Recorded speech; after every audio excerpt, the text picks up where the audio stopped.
નમસ્કાર સજ્જનો, સ્વાગત છે આપનું અમારી યુટ્યુબ ચેનલ ક્રિએટિવ ગુજરાતી પર.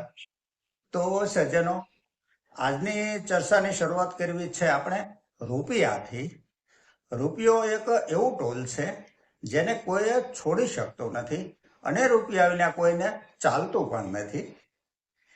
પછી ભલે કોઈ એવું કહે કે રૂપિયો તો હાથનો મેલ છે, પરંતુ રૂપિયો હાથનો મેલ નથી, રૂપિયો એક એનર્જી છે. આજે આપણે અહીંયા એવા મુદ્દા પર ચર્ચા કરવી છે જે રૂપિયાને ગ્રો થતા કેવી રીતે અટકાવી રાખે છે. જે મિસ્ટેક રૂપિયાની વૃદ્ધિમાં એક સ્પીડ બ્રેકર બની જાય છે અથવા તો રૂપિયાની બરબાદી કરે છે, તેવી 21 મિસ્ટેકની ચર્ચા કરવી છે અહીંયા આજે આપણે. તો સૌથી પહેલી મિસ્ટેક છે કે કાલે કરીશું.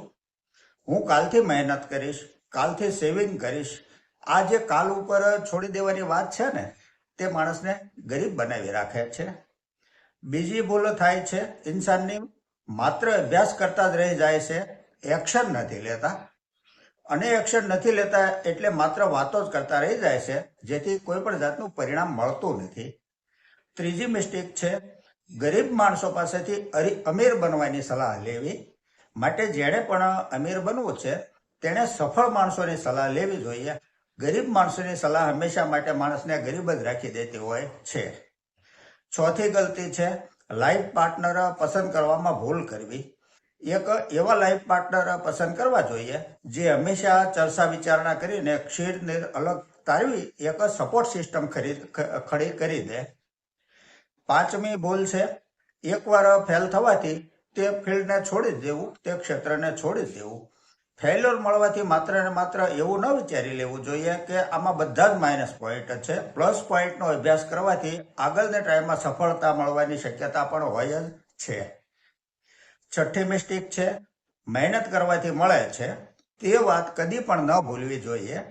દુનિયા ગમે તેટલા અવરોધ ઊભા કરશે તો પણ મહેનતનું ફળ મળશે જ. માટે વિરોધીઓના ડરથી પણ તે ફિલ્ડ કદી ન છોડી દેવું જોઈએ.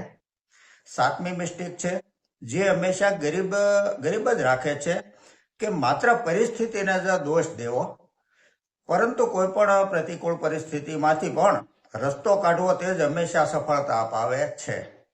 આઠમી મિસ્ટેક એ છે કે ગવર્મેન્ટ યા કોઈ સગા સંબંધીની મદદની રાહ જોયા કરવી, જે હંમેશા માણસની પ્રગતિને રોકે છે. પોતાની જાતે જ એટલી સક્ષમ બનાવવી જોઈએ કે જે સફળતા અપાવશે જ. માટે પોતાની મહેનત ઉપર વિશ્વાસ રાખવો અને કોઈ પણ કપરી પરિસ્થિતિમાં જાતે જ રસ્તો કાઢવો. અન્ય કોઈની પાસે જવાથી તે સોદો કરશે, આપણો પ્રોબ્લેમ સોલ્વ નહીં કરે. આગળની નવમી મિસ્ટેક છે બીજાની સલાહને આપણી પોતાની સલાહથી પણ વધારે મહત્વ આપવું. આમાં હંમેશા યાદ રાખવું જોઈએ કે કોઈ પણ નહીં કરી દે. પ્રશ્ન આપણો છે, માટે આપણે જ તેને ઉકેલવો પડશે, તેને સોલ્વ કરવો પડશે. 10મો પોઈન્ટ છે થોડી પણ પ્રતિકૂળતામાં આત્મવિશ્વાસ ગુમાવી દેવો અને એવો નિર્ણય લઈ લેવો કે મારાથી નહીં થાય. જે વિચારધારા માણસને કદી પણ સફળ નથી થવા દેતી. 11મી મિસ્ટેક છે કચરા કામ સમજીને તેમાં રસ ન લેવો. માટે કામ કોઈ પણ હોય તેને દિલથી કરવાથી આઉટપુટ અને વેલ્યુ બંને મળે જ છે.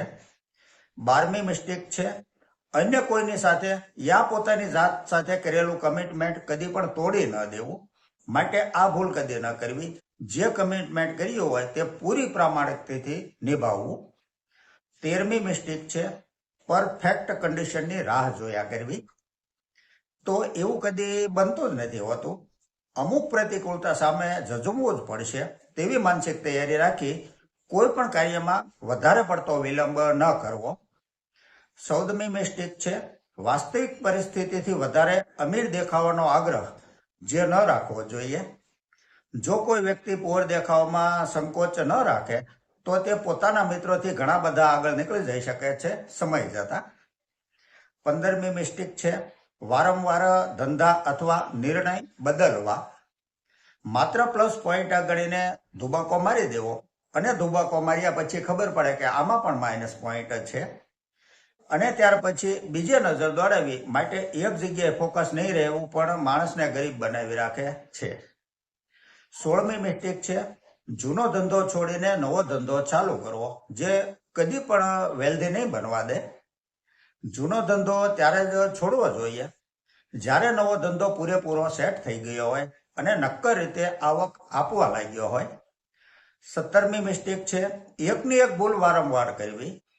થયેલી ભૂલમાંથી તો શીખવાનું હોય છે કે આ ભૂલ બીજી વાર નહીં કરવી. નવી ભૂલને અવકાશ છે, પરંતુ થયેલી ભૂલ રિપીટ કદી પણ ન થવી જોઈએ.